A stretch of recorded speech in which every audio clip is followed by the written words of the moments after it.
খাঁটি বাঙালির রসনা তৃপ্তির আর এক নাম ইলিশ। যদিও এখন দুর্মূল্য, বাজার দর অনেক, তবু টেস্ট করার জন্য এরকম একটা রেসিপি তোমাদের কাছে নিয়ে এলাম।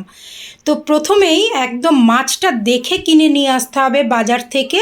বেশ সুন্দর গঠন দেখে, চকচকে রং, রূপালি কালার দেখে ইলিশ বাজার থেকে নিয়ে আসতে হবে। সেটাকে বাজার থেকে কেটে আনলে হবে না, নিজের হাতে ভালোবাসা মিশিয়ে সুন্দর করে ইচ্ছা মতো সাইজে কেটে নিতে হবে। তো আমি যে মাছটা আজকে হাতে পেয়েছি, তো সেই মাছটার মধ্যে কিন্তু প্রচুর ডিম ছিল, তোমরা দেখতে পাচ্ছ। অনেকেই কিন্তু তেল মাছটা পছন্দ করো, আমরাও করি, কিন্তু ডিমটা এসে গেছে যখন মাছ, তো সেই মাছটাকে এবার সুন্দর করে দেখো, চটজলদি একটা রেসিপি তোমাদের কাছে নিয়ে আসছি। মাছের টুকরোগুলোকে একটু নুন, হলুদ, সামান্য লঙ্কা গুঁড়ো সুন্দর করে মাখিয়ে কিছু সময় রেস্টে রেখে দেবো। সেই সময়টায় একটু পোস্ত, একটু সর্ষে আর একটু কাঁচা লঙ্কা সুন্দর করে ঘুর্নির মধ্যে ফুর করে ঘুরিয়ে নেব। হ্যাঁ, নিয়ে তারপরে সেই পাত্রটার মধ্যেই আমি সেই মশলাটা দিয়ে দিলাম। তোমরা সবাই এভাবে রান্না করো আমি জানি, তবুও আমি যেভাবে রেঁধেছি একটু তোমাদের সঙ্গে শেয়ার করলাম।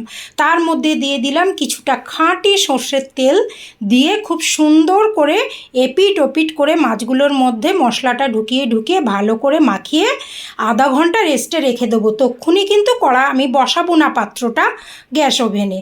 কিছু সময় এইভাবে থাকলে না মাছের মধ্যে নুন ঝাল সুন্দরভাবে ঢুকে মাছটা ম্যারিনেট হয়ে তখনই মনে হয় রান্না হয়ে গেছে, এরকম একটা দেখো মাখামাখি ব্যাপার।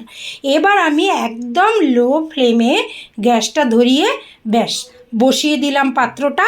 হালকা করে একটু চাপা দিয়ে ঢেকে রেখে দেবো। এটা এরকম চাপা দিয়ে করলে ভাপেটা খুব সুন্দর হয়, মাছটা সুন্দর সেদ্ধ হয়ে যায়।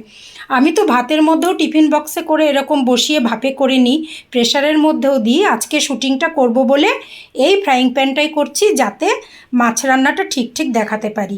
এবার কয়েকটা চেরা কাঁচা লঙ্কা দিয়ে দিলাম। দেখো মাছগুলো কিন্তু সুন্দর বয়েল হয়ে গেছে, আর লঙ্কাটা সেদ্ধ হওয়ার জন্য একটু ঢেকে দিতে হবে। সেদ্ধ কাঁচা লঙ্কা যখন ঝোলের মধ্যে ফোটে না, একটা সুন্দর ফ্লেভার আসে।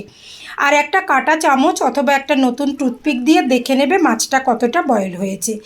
আবারও কিছুটা নামানোর আগে খাঁটি সর্ষে তেল দেবো। মনে রাখবে রান্নাটা কিন্তু তেলে ঝালে, যার জন্য এটার নাম মাছের ঝাল। মানে রান্নাটা কিন্তু একটু বেশ ঝাল ঝাল হবে।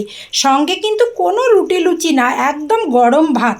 পিওর খাঁটি বাঙালিকে বলে দিতে হবে না সর্ষের ঝালের সঙ্গে কি দিয়ে খেতে হবে। তো নাও, আমার রান্না কিন্তু একদম দেখো রেডি। ব্যাস ভাতও তো নামিয়ে রেখেছি।